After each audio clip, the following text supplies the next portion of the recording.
Je vous invite à ouvrir votre Bible encore une fois à ce passage que nous avons lu dans Ruth, chapitre 3.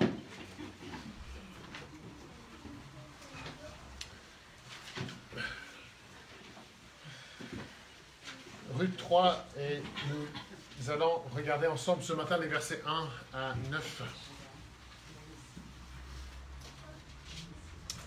Je ne sais pas si ça vous arrive de temps en temps de devoir attendre une réponse de la part de quelqu'un, quelqu'un qui vous a promis de répondre, mais qui n'a pas encore répondu, ou qui a l'impression que la réponse ne va jamais arriver. Quelqu'un dit « je vous appellerai demain ou après-demain ». Je vous enverrai un petit courriel ou je vous enverrai un petit... Moi, je suis coupable, comme la plupart. Je vous enverrai un petit courriel, un petit SMS pour répondre. Et puis, il n'y a aucun courriel qui arrive et aucun SMS n'arrive. Je te dirai avant la fin de la semaine. Oui, mais c'est la fin de la semaine, je n'ai pas de réponse. Et donc, on ne sait pas, dans ces cas, est-ce que je peux aller vers la personne de nouveau pour demander ou est-ce que ça va gêner? Ça ne va pas être terrible parce que la personne a dit qu'elle allait répondre et moi, si je m'approche encore une fois de la personne, peut-être qu'elle va mal réagir ou ça n'aura l'air pas très bien. Et ce n'est pas facile de patienter quand quelqu'un a promis, quand on attend quelque chose dont on a vraiment besoin. J'ai besoin d'une réponse. Ça peut nous arriver à nous tous, je pense. Et c'est un peu la situation que nous trouvons dans le 3e chapitre de ce livre de Ruth. Le grand besoin, comme j'ai dit aux enfants, le grand besoin de Ruth et de Noémie, c'est d'un parent rédempteur. Ça, c'est le grand besoin. Le mari de Noémie et son fils, le mari de Ruth, sont décédés tous les deux. Donc, on a deux veuves ici. Et dans la loi donnée par Dieu, le seul espoir pour une veuve, c'était qu'un proche parent vienne à son secours, l'épouse. Et cela permettrait, au nom du mari défunt, de continuer. Et ça permettrait aussi de garder la terre. Et en Israël, la terre était tellement importante. Ça permettrait aussi de garder la terre qui était au nom du mari défunt. Mais il fallait un membre de la famille du défunt pour épouser la veuve. Et la loi de Dieu donnait cette responsabilité à la personne la plus proche dans la famille du défunt. Et Ruth et Noémie, sa belle-mère, elles ont appris que Booz est de la même famille des maris, d'Elimelech et de ses fils. Et tout au début de la moisson, il y a la première rencontre entre Ruth et Booz. Vous vous souvenez, elle est dans les champs, elle est en train de travailler. Il y a Booz qui arrive. Qui est cette jeune femme? Ah oui, j'ai entendu parler d'elle. Il est très gentil envers elle. Il pourvoit à tous ses besoins. Ruth rentre à la maison, dit à Noémie, c'est Booz. Ah oui, donc vous voyez comment l'histoire se déroule comme ça. Mais nous voilà à la fin de la moisson, au moment de vanner. Donc les commentateurs nous disent qu'il y a au moins 2 mois qui sont écoulés entre la première rencontre et maintenant, au début du chapitre 3. Et donc, 2 mois d'attente. 2 mois où Booz n'a rien fait. Est-ce que Booz comprend sa responsabilité? Est-ce qu'il comprend? Est-ce qu'il sait qu'il est proche parent?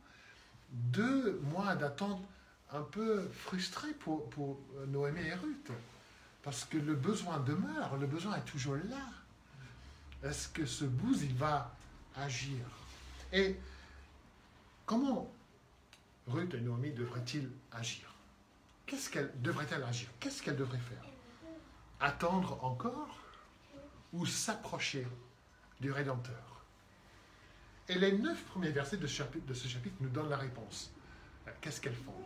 Elles s'approchent du Rédempteur. Elles disent, on ne va plus attendre. Nous, on va agir. Nous, on va aller vers lui. Ruth s'approche de son Rédempteur pour lui demander d'agir en sa faveur.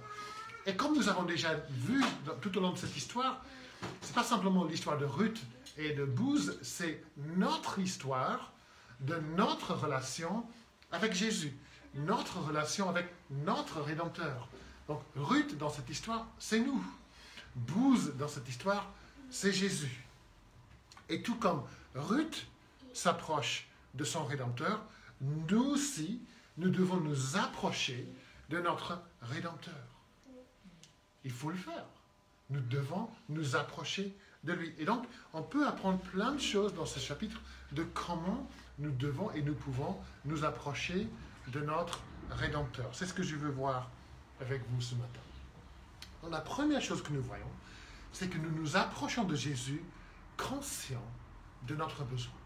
Nous nous approchons de Jésus conscients de notre besoin. Regardez le verset 1. Naomi reconnaît le besoin le plus profond de Ruth et d'elle-même. Elle dit, « Ma fille, je voudrais te procurer du repos pour que tu sois heureuse. » C'est ce qu'elle a déjà prié pour Ruth au chapitre 1, verset 9, quand elle dit que l'Éternel vous donne de trouver du repos dans la maison d'un mari.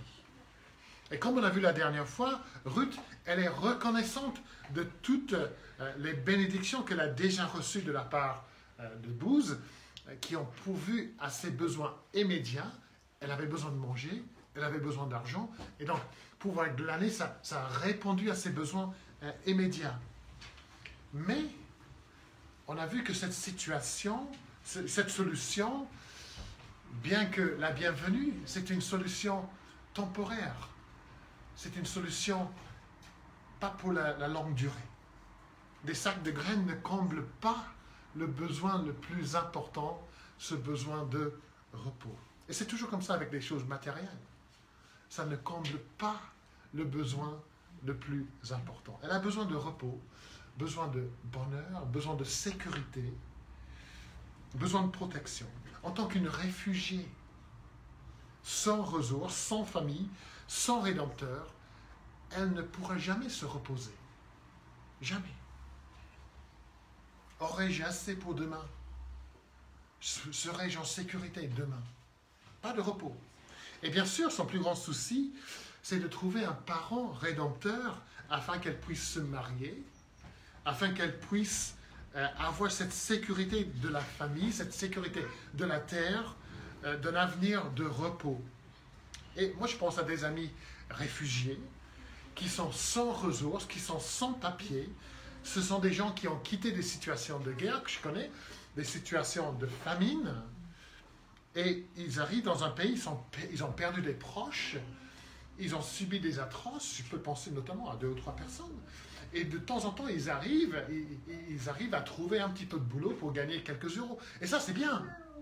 Mais ça ne répond pas à leurs besoins le plus important. Il leur faut des papiers pour savoir, demain, je pourrai rester.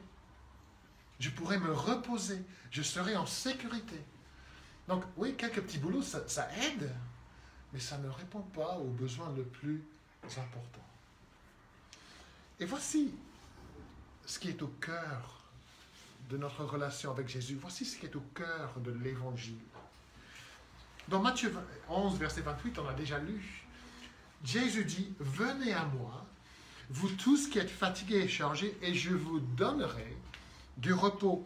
Prenez mon joug sur vous et recevez mes instructions, car je suis doux et humble de cœur, et vous trouverez du repos pour vos âmes. » Le repos dans la Bible, c'est souvent une autre façon de parler de la vie éternelle.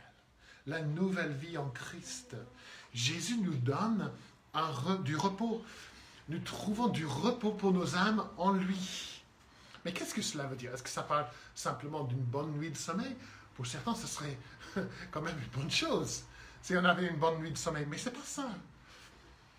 En Jésus, on se repose du fardeau du péché.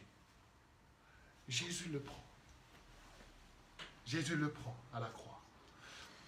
Nous nous en débarrassons au pied de la croix de Jésus. Nous nous reposons de la culpabilité, d'une conscience troublée, de la crainte, de la peur qui vient quand on n'est pas en paix avec Dieu.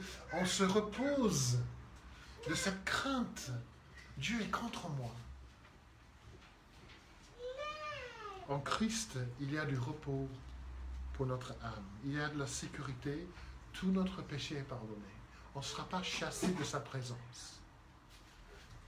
La dette que nous ne pouvons jamais régler nous-mêmes a été payée. Imaginez le stress pour quelqu'un qui reçoit une facture qu'il ne pourra jamais payer. Jamais. Il n'aura jamais les moyens. Et il a 1 mois pour le payer. Et il reçoit des lettres de relance pour dire « Attention, il ne vous reste que 3 semaines. Il ne vous reste que 2 semaines. Au bout des 2 semaines, vous allez tout perdre. » Est-ce que vous pensez que cette personne pourra dormir? Non. Il n'y a pas de repos parce qu'il y a cette dette à payer. Et puis un jour, il y a une lettre qui arrive et en bas, encore une facture en bas, acquitté, payé. Imaginez le soulagement pour la personne. Là, cette nuit-là, il dormira. Il aura du repos parce que la dette est payée. Et en Christ, la dette que nous ne pourrons jamais payer nous-mêmes, cette dette est réglée. Il y a du repos. Et c'est ça le repos que nous trouvons en Jésus-Christ quand nous venons à lui et quand nous lui demandons d'effacer la dette de notre péché. Sur la croix, Jésus a pris la dette sur lui-même afin qu'il puisse écrire en bas de notre facture « Payé, payé, payé ». J'ai du repos car mon péché est pardonné. Je vous demande si vous avez ce repos ce matin. Vous savez que votre dette a été payée. Vous n'avez pas de doute. Ce n'est pas vous qui payez. Ce n'est pas vous qui réglez la dette. C'est Jésus qui règle la dette pour vous. Vous êtes sûr que votre dette est réglée? Jésus, avez-vous ce repos de savoir que votre relation avec Dieu est restaurée? Jésus nous dit, arrêtez d'essayer de régler votre dette vous-même. Arrêtez d'essayer de venir à Dieu en faisant de bonnes œuvres, comme si ça peut plaire à lui. Reposez-vous en moi, reposez-vous en mon œuvre pour vous. Jésus donne du paix tout au début de la vie chrétienne, mais il nous donne du repos au début, mais tout au long de la vie chrétienne, il nous donne du repos.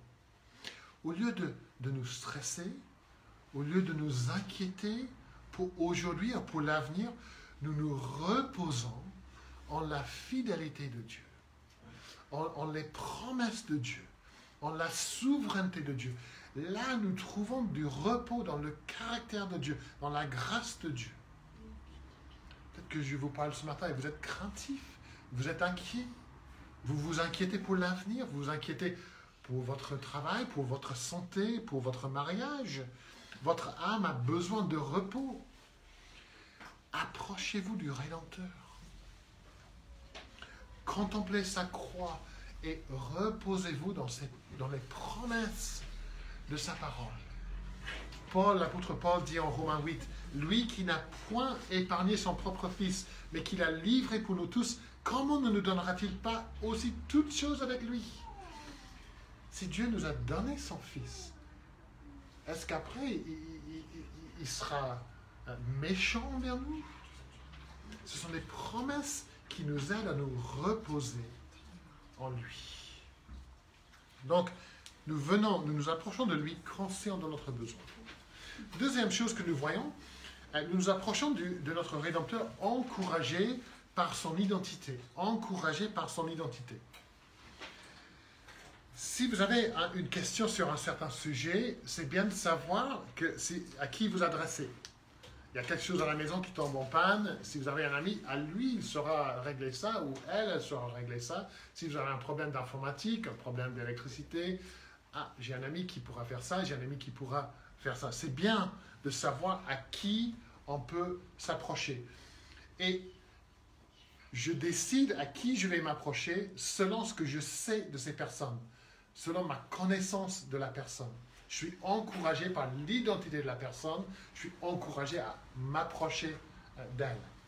Et Noémie encourage Ruth à s'approcher de Booz parce qu'elle reconnaît son identité. Elle sait qui c'est. Et elles ont déjà appris plein de choses sur Booz. Elles ont déjà vu sa générosité, sa bienveillance. Au verset 2, nous voyons de nouveau qu'elles savent qu'il est un parent, un membre proche de la famille, et donc quelqu'un qui pourrait être un rédempteur. Donc ça encourage Ruth à s'approcher de Booz. C'est quelqu'un qui pourrait l'épouser, qui pourrait lui donner une nouvelle vie, de la sécurité, du repos, une vie heureuse. Elles reconnaissent l'identité de Booz, mais il reste quand même des doutes. Il y a quand même des doutes. C'est bien qu'il y ait un parent, mais est-ce qu'il est capable d'agir comme rédempteur et est-ce qu'il est prêt à le faire? Est-ce qu'il a le désir? Est-ce qu'il a la volonté de le faire? Est-ce qu'il est capable et est-ce qu'il est prêt? Et il est clair que Booz est bien capable. Vous vous souvenez, au chapitre 2, verset 1, on a lu qu'il était riche et puissant. Il a les moyens. Il ne pourra pas dire, ah, moi, je n'ai pas les moyens de pourvoir vos besoins. Si, il a les moyens. Il est riche, il est puissant. Il a les moyens nécessaires. Et de ce que nous avons vu au chapitre 2, il a le caractère d'être nécessaire aussi. C'est un homme bienveillant.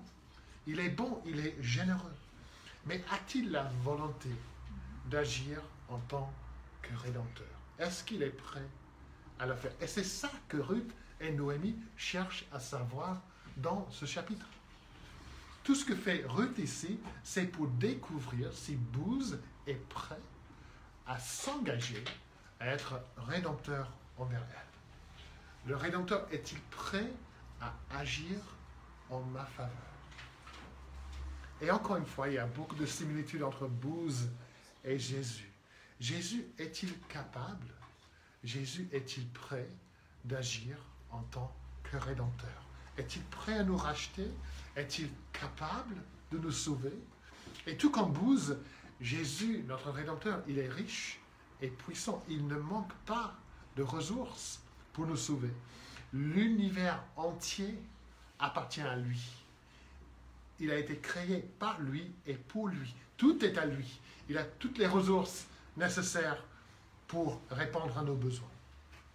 Nous avons vu déjà sa générosité, nous avons vu sa grâce, sa bienveillance. Et comme Booz, notre Rédempteur voit le besoin et il répond aux besoins. Il n'est pas indifférent à la souffrance des uns des autres, tout comme Booz n'était pas indifférent. Et on peut dire aussi que Jésus, puisqu'il est devenu homme, il est notre proche Rédempteur. Il est devenu membre de la race humaine, on pourrait dire. Pour être un Rédempteur, il fallait un proche. Et Jésus, en devenant homme, il est devenu proche de nous. Donc on veut bien que Jésus est bien qualifié, mais est-ce qu'il est prêt à le faire? Est-ce qu'il a la volonté de le faire? On sait déjà, dans Hébreux, nous lisons le livre, l'Épître aux Hébreux, nous lisons, il peut sauver parfaitement ceux qui s'approchent de Dieu par lui. Il peut le faire. Est-ce qu'il veut le faire? Est-ce qu'il est prêt à le faire? Accepte-t-il de payer pour nous racheter? Et si ce matin, vous n'êtes pas encore chrétien, vous vous demandez, est-ce possible pour moi de venir à Dieu? Est-ce possible pour moi d'être sauvé, pardonné, racheté? Est-ce possible que Jésus m'accepte? Est-ce possible que Jésus m'accueille auprès de lui? Je laisse la parole de Dieu répondre à ces questions. Hébreux 7, 25. Il peut sauver parfaitement ceux qui s'approchent de Dieu par lui. Jean 6, 37. Jésus qui dit, « Je ne mettrai pas dehors celui qui vient à moi. Je ne mettrai pas dehors. » Matthieu 11, 28. « Venez à moi, dit Jésus, venez à moi. Vous tous qui êtes fatigués et chargés, et je vous donnerai du repos. » Il ne dit pas, venez à moi et on verra. Peut-être, je vous donnerai du repos. Ruth, quand elle se dirige vers l'ère de vannage, elle ne sait pas comment Booz va réagir. Mais quand nous venons à Jésus-Christ, que ce soit tout au début de la vie chrétienne, ou que ce soit après 30 ans de la vie chrétienne, nous savons comment Jésus va nous recevoir. Jésus promet de nous recevoir. Il promet de nous accueillir. Je ne mettrai pas dehors celui qui vient à moi. En général, je n'aime pas les statues de Jésus. Mais symboliquement, vous connaissez peut-être cette statue à Rio, au Brésil, cette statue du Christ le Rédempteur, qui domine la ville de Rio au Brésil. Chris, toi tu vas à Rio, au Sao Paulo? You're going to Rio or Sao Paulo? Sao Paulo. Bon. Peut-être que tu auras l'occasion d'aller à Rio, de voir la statue de Jésus, le Rédempteur. Et même si j'aime pas trop les statues de Jésus, je trouve que cette statue représente bien Jésus, les bras ouverts, le Rédempteur, pour accueillir tous celles et ceux qui viennent à lui. Il nous appelle à venir. Il nous appelle à venir. Son esprit agit en notre cœur afin que nous puissions venir, afin que nous puissions répondre à cet appel. Il est bien capable et il est prêt à nous recevoir et à nous racheter. Nous nous approchons de notre Rédempteur conscients de notre besoin, nous nous approchons de notre Rédempteur encouragés par son identité. Et puis pour terminer, nous nous approchons de notre Rédempteur avec humilité, mais avec audace. Avec humilité, mais avec audace. Et il y a des commentateurs qui nous disent que ce que Noémie demande à Ruth de faire dans ce chapitre équivaut à une tentative de séduction de la part de cette jeune femme. Ils nous disent que ce que Noémie propose, elle propose une conduite qui est très déplacée, voire scandaleuse. Mais moi j'ai beaucoup de mal, de ce que j'ai lu dans ce livre, j'ai beaucoup de mal à croire que Ruth puisse accepter un tel comportement inapproprié ou ambiguë. Je pense tout simplement que Ruth s'approche de Booz, son Rédempteur, pour lui demander de l'aide, pour lui demander de l'amour. Et elle le fait avec audace, certes, mais aussi avec beaucoup d'humilité. Il y a les deux. D'abord, elle ose s'approcher de lui, mais elle ne se couche pas à côté de lui. Elle se couche à ses pieds. Et ça, c'est un geste qui parle de son humilité. Ruth est une suppliante humble, couchée aux pieds de son Seigneur. Elle reconnaît son rang. Elle le dit au verset 9, « Je suis Ruth, ta servante. » Elle s'approche de lui avec humilité. Et nous devons toujours nous approcher de Jésus, de Dieu, son Père, avec humilité. Nous nous approchons de celui qui règne sur l'univers. Celui qui a le nom qui est au-dessus de tous les noms. Le psaume 95 nous dit, « Venez, prosternons-nous et humilions-nous, fléchissons le genou devant l'Éternel, notre Créateur, car il est notre Dieu. » Et ça, on ne doit jamais oublier. Oui, il est notre ami, oui, il est notre frère, mais il est notre Dieu. Il est celui qui règne sur toutes choses. En nous approchant de Jésus, n'oublions pas que nous dépendons entièrement de sa grâce pour toutes choses. Prosternons-nous à ses pieds. C'est intéressant de voir dans le Nouveau Testament que dans la vie de Marie, qui est la sœur de Marthe et la sœur de Lazare, à chaque fois qu'on la voit, elle est où? Elle est au pied de Jésus. Elle est au pied de Jésus pour l'écouter. Elle est au pied de Jésus pour pleurer. Elle est au pied de Jésus pour l'adorer. Et ça, c'est un modèle pour nous. Mettons-nous au pied de Jésus pour l'écouter, jour après jour. Mettons-nous au pied de Jésus pour pleurer, pour confesser, pour nous repentir. Et mettons-nous au pied de Jésus pour l'adorer. À chaque fois qu'on voit Marie, elle est au pied de Jésus.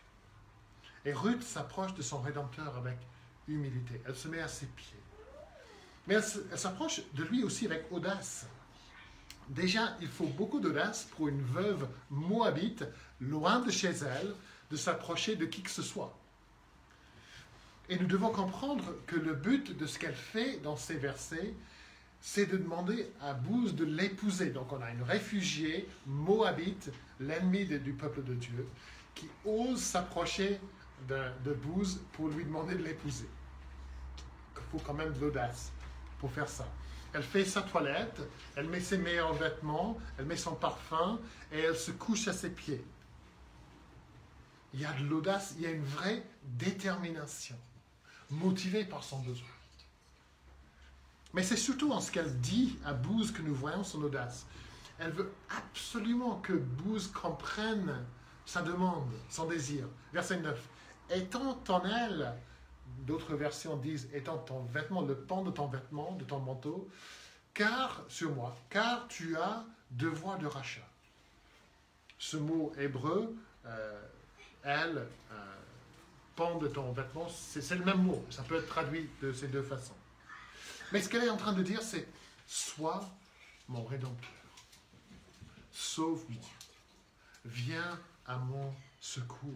Épouse-moi. » Elle demande à Bouz de faire pour elle ce que Dieu fait pour son peuple. Nous voyons encore une fois cette phrase dans Ézéchiel 16, verset 8. Dieu dit, il dit à son peuple, « Je passais près de toi, je te regardais, et voici ton temps était là, le temps des amours. J'ai tendu sur toi, dit Dieu, le pan de ma robe. » Dieu n'a pas de robe. Mais c'est une image utilisée par Dieu. Et qu'est-ce qu'il dit ensuite? « Je couvris ta nudité, ta honte. Je te jurai fidélité.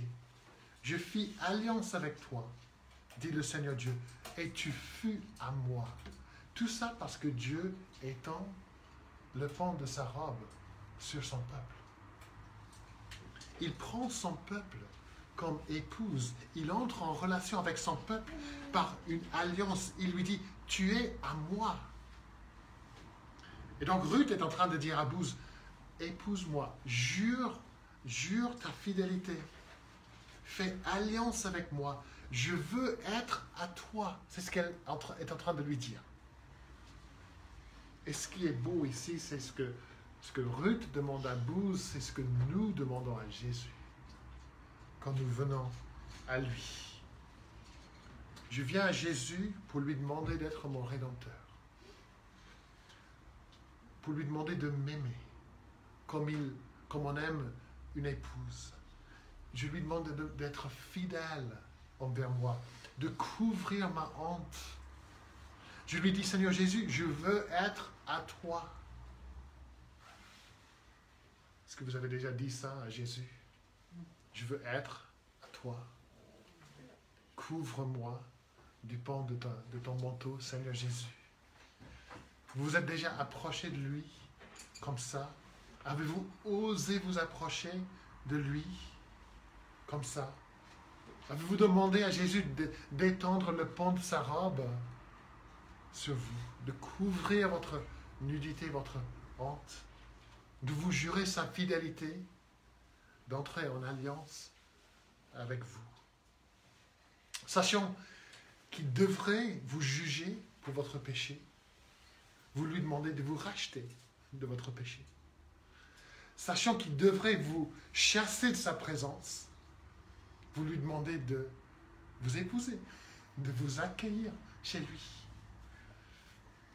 Il faut quand même de l'audace. Il faut quand même de l'audace. Et avec beaucoup d'humilité aussi.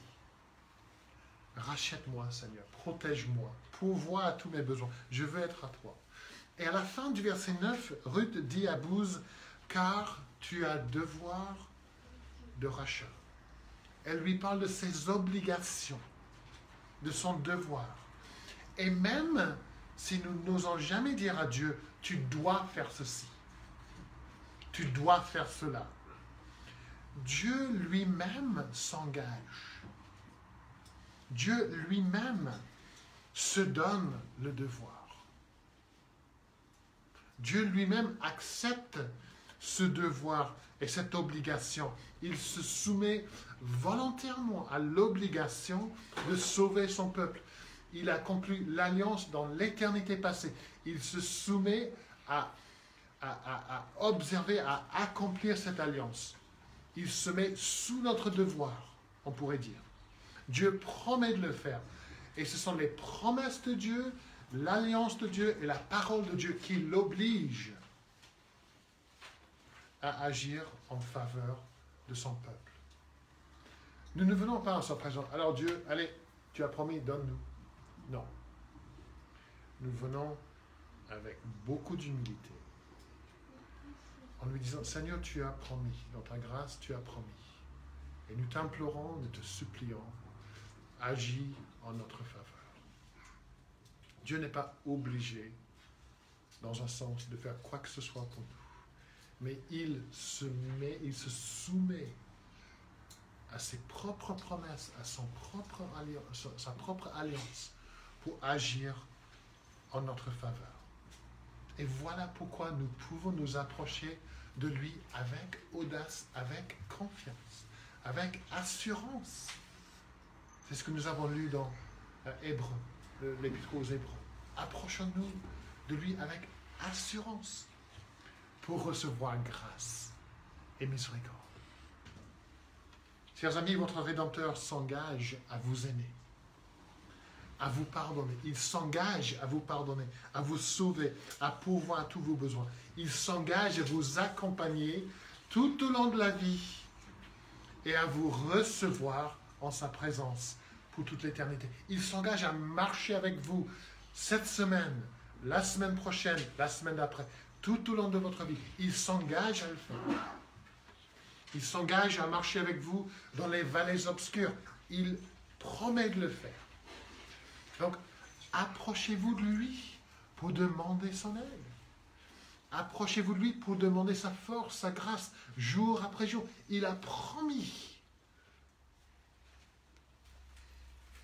Approchez-vous de lui. Dites-lui tout.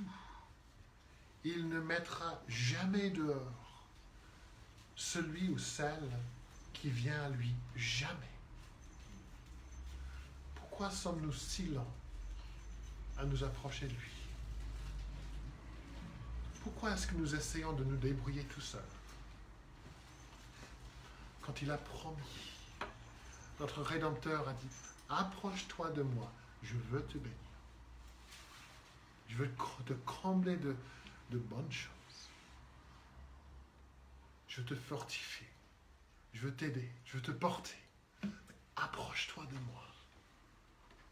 Avec confiance, avec audace, pour obtenir miséricorde et grâce. Amen. Amen.